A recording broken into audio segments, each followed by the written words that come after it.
Hey everyone, Dr. Frunky here with an awesome new knife consult for you on the Millit Knives Torrent. This is no standard Millit Knives Torrent right here. This actually belongs to the one and only Mr. Nick Shabazz. That's right, Nick sent me his Torrent so that I could finally get one of these in hand and see what it's all about. Now, I'm going to approach this with the understanding that this is a very special version of the Torrent. It has some features that many of them do not have, and so we're just going to have to take everything with a grain of salt. But the basic mechanisms, the fit and finish, and the overall profile are largely the same, and so I'm going to approach this as if this were any other standard Torrent in that regard. So, what are we looking at? This is the Millit Torrent. This is designed by knife designer TJ Schwarz. He is very hot right now because he's designed some really stellar knives. Number one is the Koenig Arius. The Koenig Arius is one of my personally favorite knives in the entire world. It's got a perfect ergonomic design, very functional, and very artistic in certain ways. There are certain design elements like the flipper, like the clip and the blade holes that sort of mirror each other in a nice way. And so I think TJ has a very nice eye for design. Also look at the CRKT Caligo. That was just chosen as the Blade Show knife of 2018. So he's really making big waves in the knife community. It'll be great to see his future designs. Let's also take a minute to talk about Millit Knives. They are based out of Idaho. I know that I totally got that wrong on my last couple of videos about them. I thought they were in North Carolina. That is so stupid.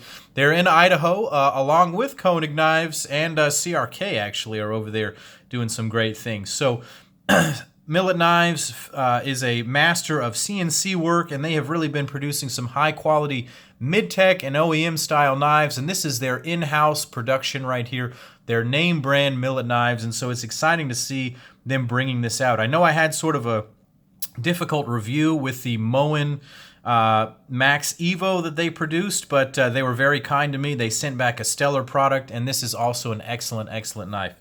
So without much further ado, let's go ahead and get some vital signs on this guy so we know what we're looking at here. Up front, you're looking at approximately 3.3 inches of blade with about 3.25 inches of cutting length. You're looking at about 7.5 inches of overall length, 4.25 inches on the handle with about 3.6 inches of grip area right there. So it is a smaller knife. Here I'm going to bring out a couple of other knives for a size comparison. Here is the Paramilitary 2 and the Para 3 lined up pivot to pivot. So you can see it's certainly on the scale of the Para 3 rather than the Para 2, although it does fall nicely in between these two knives. Another couple of size references. Here is a Spyderco Native 5. I'm just bringing out some knives that people will probably recognize. And the new ZT0609. I think this is a great size comparison for the blade size. And to notice how small the handle is on the Torrent to pack that much blade. So it is a really beautiful design right there. So let's go ahead and break this knife down anatomically so we can see what we are working with there. Up front is this blade done in Damasteel. An interesting thing about this blade is that it is actually CNC milled out, a lot like the Grimsmo Norseman and the Grimsmo Rask and the North Arm Knives Skaha. I mentioned all three of those had CNC milled blades. Well, this one has a CNC milled hollow grind to it. That is then obviously finished after the fact, but that's an interesting curiosity about the knife. Not many people are doing that.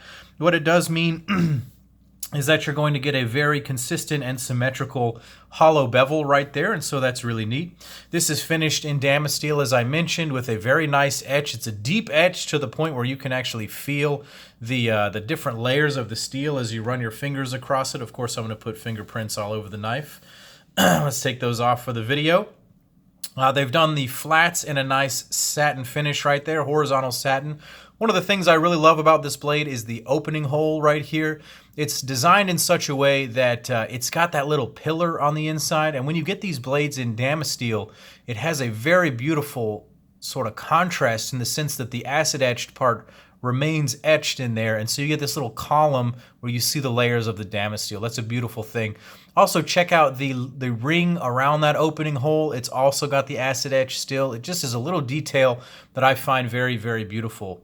The jimping is quite nice. There's actually a hollowed swedge right here that's very interesting, and the way that these jimpings are done, it almost feels like checkering on maybe one of my Olites right here. So it's a really nice pattern, and then when you put your finger on it, it's absolutely glorious. It's just the right amount of traction. It's not uncomfortable, and you feel like your thumb is supposed to be there. I really enjoy that. The blade shape itself is excellent for everyday carry uses. It's not, you could almost call it a reverse tanto, not really, because it's got a bit of a harpoon-like swedge right there, and then it drops down. It's not really a classic drop point or a classic clip point.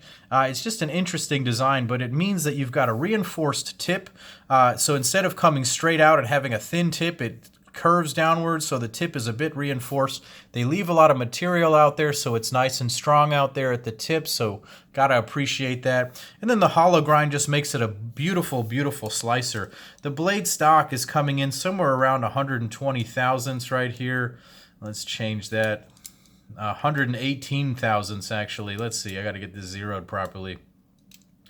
117.5 thousandths. So a nice thin blade stock with that hollow grind makes this a very, very nice slicer. I carried this and used it for my basic EDC tasks, and I'm absolutely in love with it. It performs very admirably. And as a matter of fact, it reminds me a great deal of probably my favorite knife to actually EDC, and that is the Carter Chuprin BBM right here. The hollow grind, the very useful blade shape, the opening hole, it just makes it glorious. It just makes it a lot of fun, but also very functional.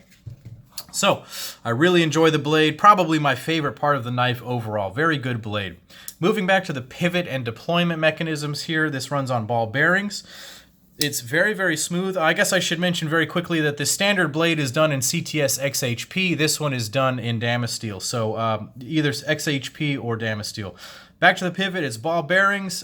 This has a lighter detent, so it's rather easy to deploy the knife either with a Spidey flick, which is my preferred method. You can even get your thumb in there very easily to deploy the knife, or use the flipper tab. In my opinion, the flipper tab is probably the least compelling mechanism to use on this because the flipper tab is kind of small, it's hidden away, and it just sometimes with the light detent, it's easy to slip off and sort of halfway launch the knife. It happened to me a few times when I first got the knife.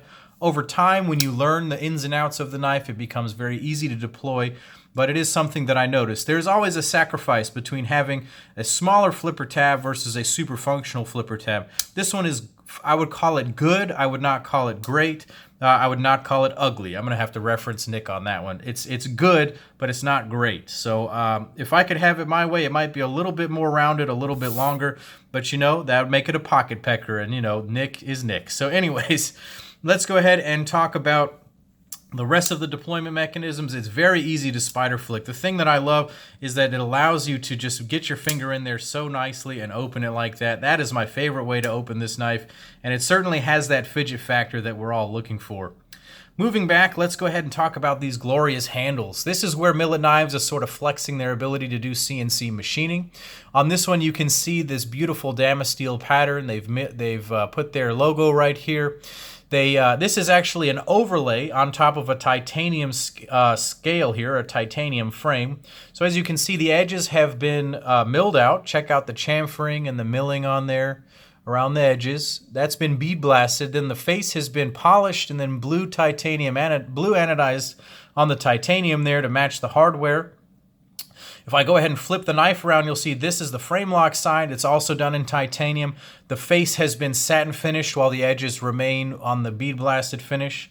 There's a titanium backspacer that's been polished, and the clip has been polished. Let me just comment that this clip is glorious. It's tall enough, the ramp is tall enough, the spring is light enough that it just functions beautifully in and out of the pocket. Highly functional clip, just enough to pull in and out of the pocket. Very, very nicely done there.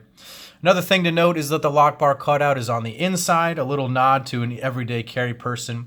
This one is unique in the sense that the milling back here goes all the way through. I can't imagine that Nick enjoys that very much because there is a bunch of lint that gets trapped in there, but if you know how to clean these things, it's no big deal, and it's actually a beautiful artistic addition right there.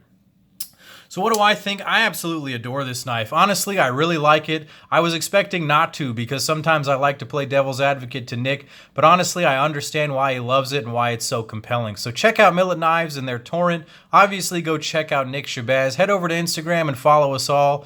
Click like and subscribe to my channel and take care.